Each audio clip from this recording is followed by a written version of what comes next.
အားလုံးပဲမင်္ဂလာပါဒီတစ်ခေါက်တင်ဆက်ပေးမယ့်အကြောင်းအရာတော့ကမ္ဘာပေါ်မှာအချောက်လန့်ဆုံးနဲ့အန္တရာယ်ရှိဆုံးလို့လူသိများတဲ့အယုတ်တရုတ်အကြောင်းပြောပါဆိုရင်လူတိုင်းပြည့်မြင်မိမှာတော့အန္တရာယ်ဖြစ်ပါတယ်လူများစုကဒါကိုရုပ်ရှင်တွေကလောက်ကျန်ဖန်နေရတယ်ဇလန်းလို့ပဲထင်မှတ်ထားကြပြီမယ်တကယ်တော့ဒီယုံမှာဟာအမေရိကန်နိုင်ငံကတရားချောက်လန့်ဆုံးပြရိုက်တစ်ခုမှာအခုရက်ထိမှန်တက်တာတဲ့ထက်သွင်းပိတ်လောင်ထားပြီးစစ်မှန်သမိုင်းကြောင်းတွေရှိတဲ့အယုတ်တရုတ်ဖြစ်ပါတယ်ဒီနေ့ဗီဒီယိုထဲမှာတော့ရုပ်ရှင်တွေကတည်းပုံမထိတ်လန့်ကြကောင်းတဲ့အန်နွယ်ရုံးမှာရဲ့ပြည့်မှန်နောက်ခတ်သမိုင်းနဲ့ဒီရုပ်ကိုစိန်ခေါ်တဲ့သူတွေဘလို့ဆုံးသက်ဆိုရင်နဲ့ကြုံတွေ့ခဲ့ရလဲဆိုတာကိုအသေးစိတ်တင်ဆက်ပေးသွားမှာမို့လို့ဒီဗီဒီယိုအဆုံးထိကြည့်ရှုပေးဖို့ဖိတ်ခေါ်ပါရစေဗျတကယ်တော့အန်နွယ်ဆိုတာရုပ်ရှင်တွေမှာမြင်တွေ့နေရတဲ့ကြောက်စရာကောင်းတဲ့ရုပ်တွေနဲ့တသားရုပ်ကြီးမဟုတ်ပဲပြင်လောကမှာတော့ radiance လို့ခေါ်တဲ့ခြေသားနဲ့လုပ်ထားတဲ့ချစ်စရာကောင်းတဲ့ရုပ်ကလေးတုပ်တာဖြစ်ပါတယ်ဒီရုပ်တမိုင်းကြောင့်ဟာ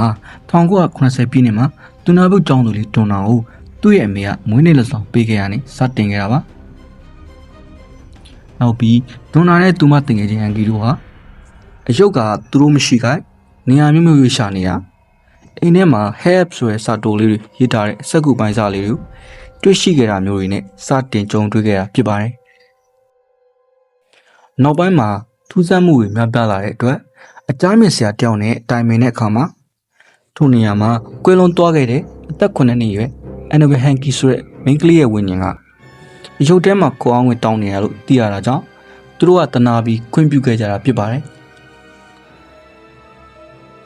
ဒါပေမဲ့နောက်ပိုင်းမှာတော့ရုပ်ကသူတို့ရဲ့တငယ်ချင်းပြည်သူလူစ်ကိုတိလျောက်တိုက်ခိုက်တာမျိုးတွေဖြစ်လာတာကြောင့်နာမည်ကျော်တေးပန်းကျွမ်းကျင်သူ Ash နဲ့ Lauren Warren စနီမောင်နယ်ကိုအကူအညီတောင်းခဲ့ကြပါတယ်။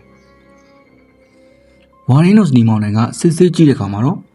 အယုတ်ထဲမှာရှိနေတာဟာကလေးမလေးရဲ့ဝိညာဉ်မဟုတ်ပဲလူသားတယောက်ရဲ့ခန္ဓာကိုယ်ဝင်ရောက်ပူခတ်ဖို့စ조사နေတဲ့ရှောင်းမိတ်စာဒီမွန်တစ်ခုသာဖြစ်တယ်ဆိုတာကိုသိရှိသွားခဲ့ကြပါတယ်။နောက်ပိုင်းမှာတော့ Warren တို့စနီမောင်နယ်ကဒီယုံမောင်သူတို့ရဲ့ပြရိုက်စီတဲဆောင်သွားခဲ့ပြီးလန်ခီမှာလည်းကားဘရိတ်ပေါက်တာမျိုးတွေနဲ့အတန်အန္တရာယ်ကြီးပါကြုံခဲ့ရသလိုလက်ရှိချိန်မှာတော့အမေရိကန်နိုင်ငံကွန်နီတီကက်ရှ်ပြည်နယ်မှာရှိတဲ့ Warren Outcoast Museum ဂမ်ဘီယာပြရိုက်တင်မှာအထူးပြုလုပ်ထားတဲ့မှန်တက်တာတဲ့ထက်ပိတ်လောင်ထားပါတယ်ထိုမှန်တက်တာပေါ်မှာ positively do not open လို့တတိပေးချက်ရေးထားအောင်မကပဲတပတ်ကို2ချိန်ဖုန်းတော်ကြီးကလာရောက်ဆုတောင်းမေတ္တာပို့တာပေးရပါတယ်ဒါရင်မကပါဘူးဒီရုပ်ကိုလာရောက်စိန်ခေါ်လောင်ပြောင်ခဲ့သူချို့ဟာလေပြရိုက်ကအပြန်မှာမတော်တဆမှုတွေနဲ့အသက်ဆုံးရှုံးခဲ့ရတဲ့ဖြစ်ရတွေကြောင့်အန်နဘယ်ဟာကမ္ဘာကြောက်လန့်ဆုံးအရုပ်အဖြစ်ယနေ့တိုင်းနာမည်ကျော်နေခြင်းဖြစ်ပါတယ်ဘူတုတ္တအနေနဲ့ထပ်မံပြောပြရရင်နော်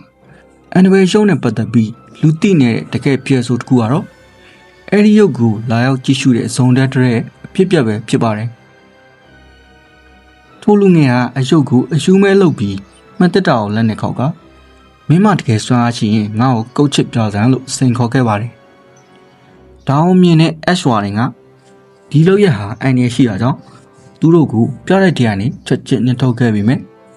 သူတို့စုံတွေဟာပြန်လန်းမှာဆိုင်ငယ်အရှိန်ပြင်းပြင်းနဲ့လမ်းဘေးရတစ်ပင်ကိုဝင်တိုက်မိပြီးအမျိုးသားဖြစ်သူကနေရာရင်ပွဲချင်းပြီးတည်ဆုံးသွားခဲ့တာမြို့သမီးကတော့တသက်လုံးဆေးရုံတက်ရတဲ့အထိဒဏ်ရာပြင်းထန်ရခဲ့ပါတယ်။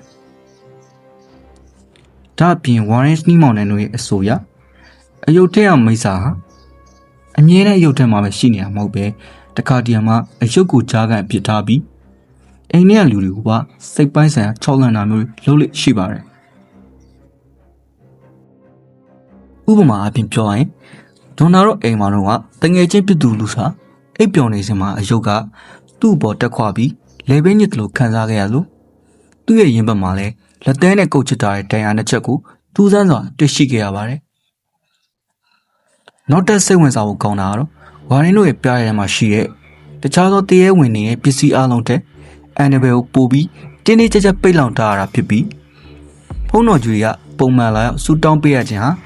ထိုမိတ်ဆာရဲ့စွမ်းအားတွေကိုအပြင်းမထွက်အောင်ထိန်းချုပ်ထားရလို့ဆိုကြပါတယ်။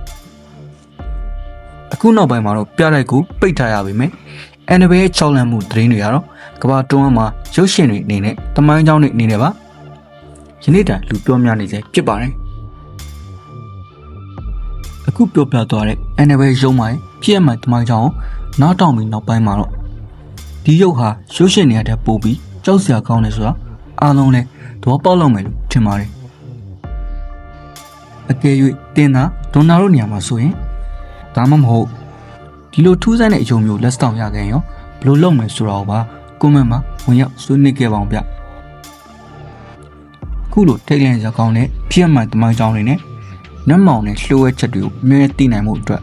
ကျွန်တော်တို့ရဲ့ channel ကို subscribe လုပ်ထားဖို့လည်းမမေ့ပါနဲ့ဦးဗျ